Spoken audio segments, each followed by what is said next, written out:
प्रेम से बोलिए श्री हरि विष्णु भगवान की जय हो। श्री लक्ष्मीपति नारायण की जय हो। प्रिय भक्तों, आप और आपके समस्त परिवार पर भगवान श्री हरि विष्णु की कृपा यूं ही बनी रहे। भाइयों बहनों, आज हम जिस पावन व्रत की कथा सुनने जा रहे हैं वह केवल एक कथा ही नहीं बल्कि सत्य, धर्म और मोक्ष द्वार खोलने वाली कथा है। यह कथा भादो माह के शुक्ल पक्ष की परिवर्तनी एकादशी की कथा है, जिस दिन स्वयं भगवान विष्णु क्षीर सागर में शयन करते हुए करवट बदलते हैं। इस दिन की गई पूजा और उपवास में मनुष्य उतना ही पुण्य प्राप्त करता है जितना 1000 अश्वमेध यज्ञ और 100 राजस्व यज्ञ के करने से होता है। ऐसा भी कहा जाता है, इस व्रत के करने से समस्त पापों का नाश हो जाता है, पितरों को तृप्ति मिलती है, परिवार में सुख शांति और समृद्धि आती है और अंत समय में भगवान विष्णु के धाम की प्राप्ति होती है। तो आइए जानते हैं इतनी अद्भुत और कल्याणकारी इस पावन कथा को। भगवान श्री हरि विष्णु ऐसा भी कहते हैं, जो भी भक्त इस दिन वामन स्वरूप की मेरी पूजा करता है, मैं उसे ब्रह्मा, विष्णु और शिव तीनों के फल की स्तुति और तीनों की कृपा प्राप्त करा देता हूँ। अब मैं आपको जिस कथा का श्रवण कराऊंगी वह एक जानवर की कथा है, जो पहले एक जानवर था और बाद में एक बालक बना। पूर्व काल की बात है, एक मधुबनी नाम का नगर था। उसमें एक विधवा औरत रहा करती थी। उसके 6 वर्ष का एक पुत्र था। उस विधवा औरत के पास उस बालक के अतिरिक्त और कुछ नहीं था। उसका नित्य प्रति का काम था, वह 2-4 घरों से मांगकर अपना और अपने बालक का पेट भर लिया करती थी और नित्य भगवान की सेवा और भगवान के ध्यान में लगी रहती थी।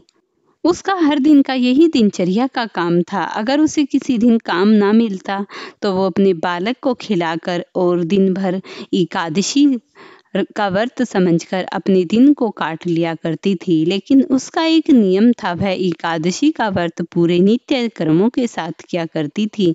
एक दिन उस गांव में कुछ संपन्न व्यक्ति भी रहा करते थे।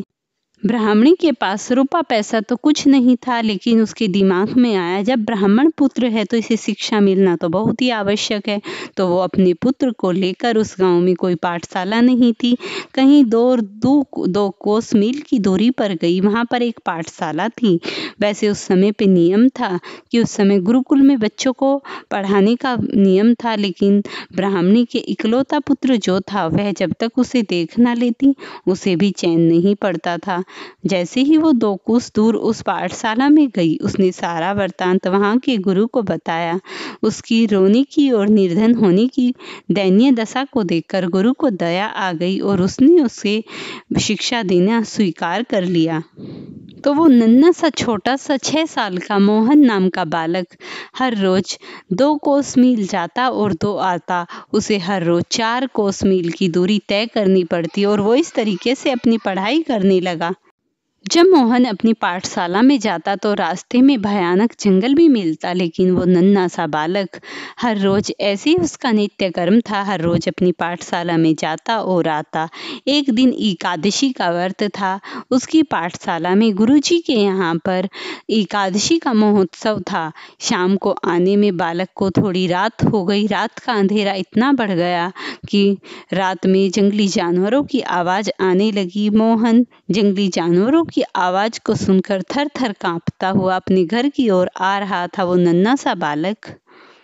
उधर उसकी माँ अति परेशान अपने नन्हे से मोहन के लिए वो भी घर से निकल पड़ी। जैसे ही वो रास्ते में पहुंची तो उसने अपने नन्हे से बालक को आते देखा।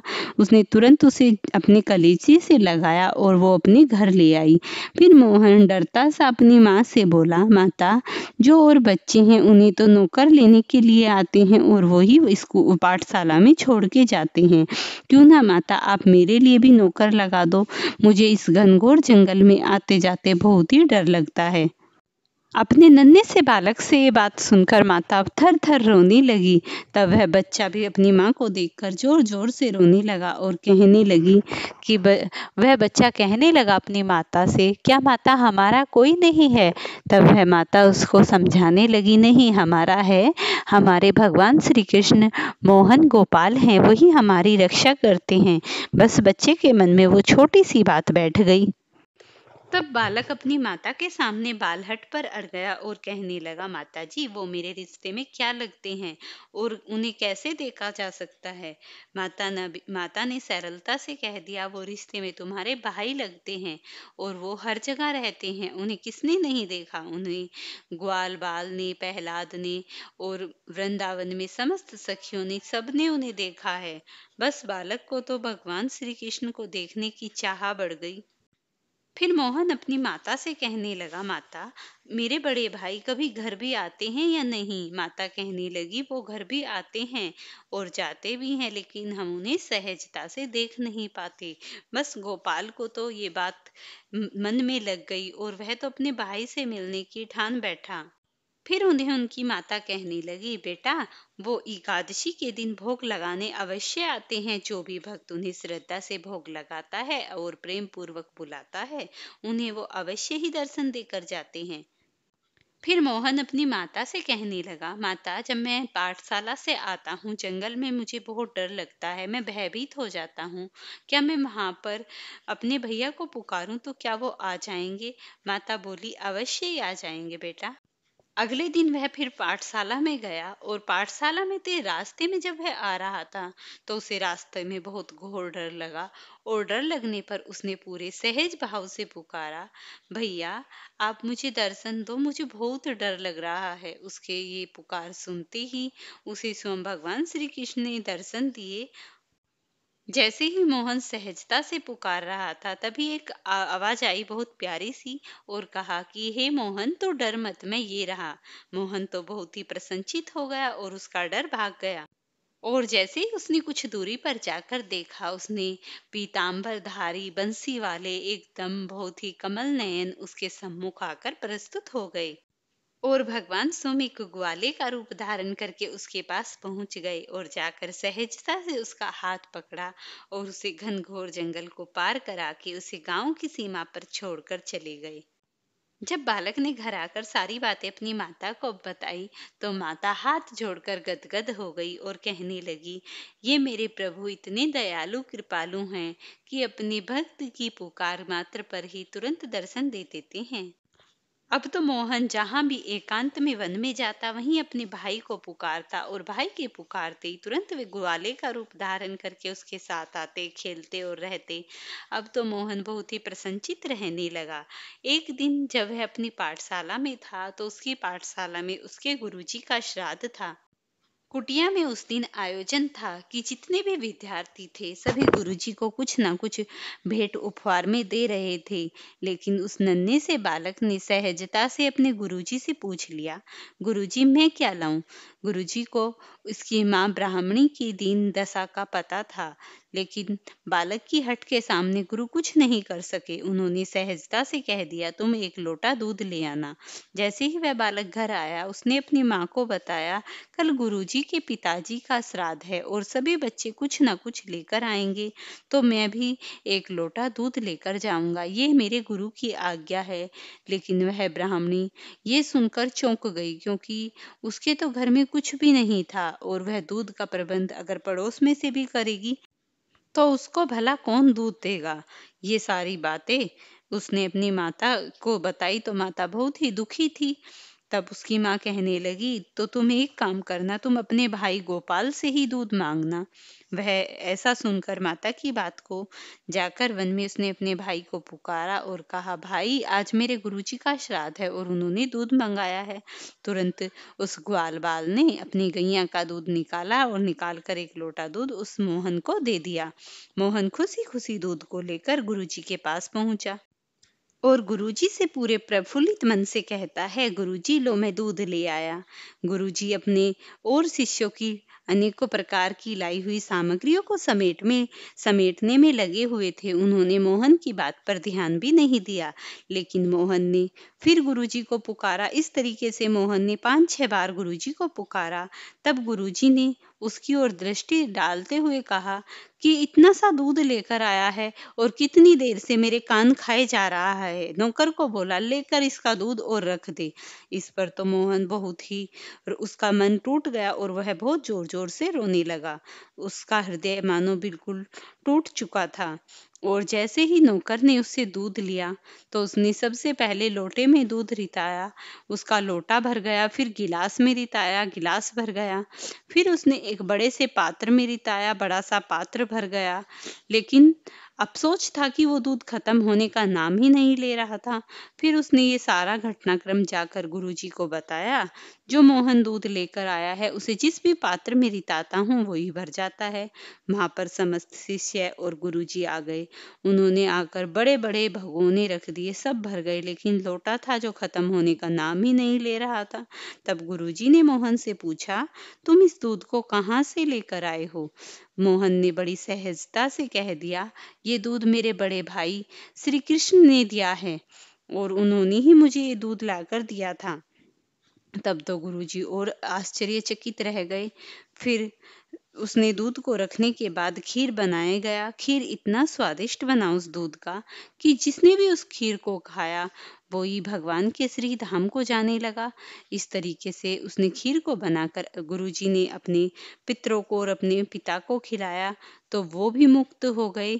इस बात को देखकर तो गुरुजी आश्चर्यचकित रह गए। और फिर संध्या हुई। संध्या होने पर सभी शिष्य अपने घर लौटने लगे। गुरुजी ने मोहन को वहीं पर रोकने के लिए कहा। तब गुरुजी कहने लगे, मोहन, क्या तुम अपने बड़े भाई के दर्शन मुझे भी करा सकते हो? तब मोहन गुरुजी को बोला, क्यों नहीं गुरुजी, आप मेरे साथ चलना, मैं वन में आपको अपने बड़े भैया के दर्शन करा दूंगा। जब गुरु और मोहन दोनों वन में पहुंचे तो मोहन ने अपने बड़े भाई को पुकारा, हे बड़े भैया कृष्ण, आ जाओ, मुझे दर्शन दो। तो उसके आकाशवाणी हुई और श्री कृष्ण ने कहा कि अब तो तुम्हें डर भी नहीं लगता और तुम अकेले भी नहीं हो।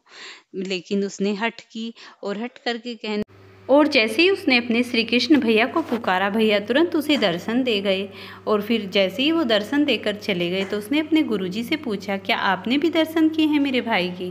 तब गुरुजी कहने लगे, नहीं, मैंने किसी के दर्शन नहीं किए, मैंने एक प्रकाश देखा था, तो वह उस प्रकाश से ही धन्य हो गया। तब वह बालक को कहने लगा, तुम और तुम्हारे भैया धन्य हो जो मुझे इतने अलौकिक प्रकाश के धन्य हो गए, इसीलिए मैं तुम्हारी वंदना करता हूँ। आज से तुम मेरे गुरु हो गए और मैं तुम्हारा शिष्य हो गया। तभी से गुरु भी मोक्ष के धाम को चले गए और वो बच्चा भी भगवान के श्री धाम को गया। प्रेम से बोलिए श्री हरि विष्णु भगवान की जय हो। अब आप परिवर्तनी एकादशी की बहुत ही पावन और दुर्लभ कथा का वर्णन सुनिए। प्रेम से बोलिए श्री हरि विष्णु भगवान की जय हो। प्रिय भक्तों, आज मैं आपको परिवर्तनी एकादशी की बहुत ही पावन और दुर्लभ कथा सुनाने वाली हूँ। परिवर्तनी एकादशी का व्रत भादो माह के शुक्ल पक्ष की एकादशी को किया जाता है। इसे वामन एकादशी या पार्थ एकादशी के नाम से भी जाना जाता है। इस एकादशी का विशेष महत्व है। जो इस दिन भगवान विष्णु जो चातुर्मास के दौरान योग निद्रा में होते हैं, करवट बदलते हैं, इसीलिए इसे परिवर्तनी एकादशी कहा जाता है। यह व्रत विशेष रूप से भगवान वामन के पूजा से जुड़ा हुआ है और इस दिन व्रत करने से व्यक्ति सभी पापों से मुक्त होकर मोक्ष की प्राप्ति करता है। इस व्रत का महत्व और कथा ब्रह्मवैवर्त पुराण में भगवान श्री कृष्ण और महाराज युधिष्ठिर के संवाद के रूप में मिलती है। परिवर्तनी एकादशी व्रत कथा पार्थ एकादशी का वामन अथवा परिवर्तनी एकादशी भी कहते हैं। ब्रह्मवैवर्त पुराणों में भगवान श्री कृष्ण और महाराज युधिष्ठिर के संवाद में इसकी महिमा का वर्णन है। युधिष्ठिर महाराज ने भगवान श्री कृष्ण को पूछा, हे जनार्दन, भादो मास के शुक्ल पक्ष में आने वाली एकादशी का क्या नाम है? इस व्रत को विधि और करने का क्या फल है और किस प्रकार करना उचित है? इस व्रत को करने की विधि और प्राप्त होने वाले फल के बारे में कृपया विस्तार से वर्णन करें। तब भगवान इस फलदायक को कृपया विस्तार से कहते हैं, हे राजन, इस एकादशी को पार्थ कहते हैं। इसे व्रत कर से पालनहार व्यक्ति सभी पापों से मुक्त होकर मुक्ति प्राप्त करता है। इस एकादशी के केवल महात्म्य श्रवण से ही सभी व्यक्ति पापों से मुक्त हो जाता है। वाजपेयी यज्ञ करने से भी अधिक फल प्राप्त होता है। इस एकादशी को जयंती एकादशी भी कहते हैं। इस दिन भगवान वामन देव की उपासना करनी चाहिए, जिससे व्यक्ति की आध्यात्मिक जगत की प्राप्ति होती है। इस एकादशी के दिन भगवान मधुसूदन अपने बाएं से दाएं करवट लेते हैं, इसीलिए इस एकादशी को पार्थ परिवर्तनी एकादशी कहा जाता है। युधिष्ठिर महाराज कहने लगे, हे जनार्दन, मेरे कुछ प्रश्नों का समाधान करे। हे देवेश्वर, आप कैसे सोते हैं, किस प्रकार से करवट बदलते हैं, चातुर्मास्य का पालन किस प्रकार से करना चाहिए, आपकी निद्रा के समय दूसरे लोग क्या करते हैं, बल्कि आप बलि महाराज को बंधन में क्यों नहीं बांधते। हे स्वामी, मेरी ये सारी शंकाएं आप कृपया कर दूर कीजिए। भगवान श्री कृष्ण ने कहा, त्रेता युग में दैत्य कुल में जन्मा बलि नामक मेरा एक भक्त था। अपने परिवार के साथ वो मेरी पूजा आराधना करता। उसने ब्राह्मणों की पूजा और अनेक यज्ञ किए थे, जिससे वो इतना शक्तिशाली बन गया कि उसे इंद्र पराजित नहीं कर सका और वह राजा बन गया। सभी देवता ऋषि मेरे पास आए। उसके कल्याण के लिए मैंने वामन अवतार लिया और राजा बलि जहां पर यज्ञ कर रहा था वहां पहुंचा। बलिराज के पास मैंने 3 पग भूमि मांगी। इससे भी अधिक मांगने की विनती बलिराज ने मुझे की, परंतु मैंने दृढ़ निश्चय के साथ 3 पग भूमि ही मांगी। दूसरा कौन सा ही विचार था करके उसने दान में 3 पग भूमि दे दी। तत्काल मैंने महाकाय रूप धारण किया, जिसके एक पग में सप्त पाताल, दूसरे पग में आकाश के 7 लोकों को लिया और तीसरे पग में सभी जगह मांगी। तीसरे पग के रूप में नम्रता पूर्वक बलि ने अपने नतमस्तक आगे किया। उसके नतमस्तक से प्रसन्न होकर नित्य उसके साथ रहने का मैंने आशीर्वाद दिया। उसी एकादशी के दिन वामन देव के विग्रह की स्थापना महाराज बलि के निवास स्थान पर हुई। मेरा दूसरा विग्रह क्षीर सागर में अत्यंत शेष पर स्थापना करते था। शयन एकादशी से उत्थान एकादशी तक मैं निद्रावस्था में रहता हूँ। इन 4 महीनों में एक को मेरी विशेष पूजा करनी चाहिए। चातुर्मास में आने वाली सभी एकादशियों का हर एक मित्रता पूर्वक पालन करना चाहिए। इस एकादशी के पालन करने से सहस्त्र अश्वमेध यज्ञ का फल प्राप्त होता है। प्रेम से बोलिए श्री हरि विष्णु भगवान की जय हो। अब मैं आपको एक और दुर्लभ कथा सुनाने जा रही हूँ, इसे भी ध्यान पूर्वक सुनिए। आज जो मैं आपको कथा सुना रही हूँ वो बहुत ही अद्भुत और रहस्यपूर्ण है। भगवान विष्णु स्वयं अपने भक्तों की रक्षा करते हैं और स्वयं धर्म की स्थापना करते हैं। एक समय की बात है, हिमालय पर देवी पार्वती और भगवान शंकर विराजमान थे। देवी ने भगवान शंकर से पूछा, स्वामी, संसार में मनुष्य पापों में फंसकर बहुत दुखी रहता है, क्योंकि कोई ऐसा उपाय बताइए जिससे उनका उद्धार हो सके। भगवान शंकर बोले, देवी सुनो, भाद्रपद शुक्ल एकादशी को जो परिवर्तनी एकादशी आती है वह सबसे उत्तम है। जो भक्त श्रद्धा से इस दिन व्रत करता है वह सारे पापों से मुक्त हो जाता है। इस एकादशी की कथा यह है, त्रेता युग में एक राजा हुआ जिसका नाम था बलि महाराज। वह बड़ा ही प्रतापी और दानी था। उसने घोर तप और तीनों लोकों पर अधिकार कर लिया। देवता भयभीत हो उठे और सबने भगवान विष्णु की शरण ली। भगवान ने वामन अवतार लिया और बलि से 3 पग भूमि मांगी। 2 पग में तो धरती और आकाश नाप लिए, तीसरे पग में सभी स्थान नाप लिए। तब बलि ने अपना शीश भगवान को अर्पित कर दिया। भगवान विष्णु प्रसन्न हुए और बोले, राजन, आज से तुम पाताल लोक के राजा बनोगे। मैं सदा तुम्हारी रक्षा करूंगा। यह घटना थी भाद्रपद के शुक्ल पक्ष की एकादशी, इसीलिए इस दिन को परिवर्तनी एकादशी के रूप में परिवर्तित कर दिया गया। जो भी भक्त इस व्रत को करता है उसे सभी पुण्य प्राप्त होते हैं जो बलि को भगवान का दर्शन करके मिला था। इस व्रत के प्रभाव से मनुष्य के सभी पाप नष्ट हो जाते हैं। उसे यज्ञ, दान, तीर्थ यात्रा से भी बढ़कर पुण्य प्राप्त होता है। घर में संतान, सुख और वृद्धि होती है। अतः समय से ही विष्णु लोक को प्राप्त होता है। तो भाइयों और बहनों, यही है परिवर्तनी एकादशी की कथा। यह व्रत केवल उपवास का नहीं बल्कि भगवान के स्मरण और सेवा का दिन है। आज के दिन यदि कोई सच्चे मन से हरि नाम का जपन करता है तो भगवान विष्णु की कृपा उस पर सदा सदा बनी रहती है। हरि ओम तस्से। श्री भगवान विष्णु की जय हो। परिवर्तनी एकादशी की जय हो। प्रिय भक्तों, अगर आपको ये कथा पसंद आई हो तो आप इसे लाइक शेयर करना ना भूलना और चैनल पर नए हैं तो चैनल को जरूर सब्सक्राइब करना और मुझे कमेंट में जय श्री हरि विष्णु भगवान लिखना बिल्कुल मत भूलना। प्रेम से बोलिए श्री हरि विष्णु भगवान की जय हो।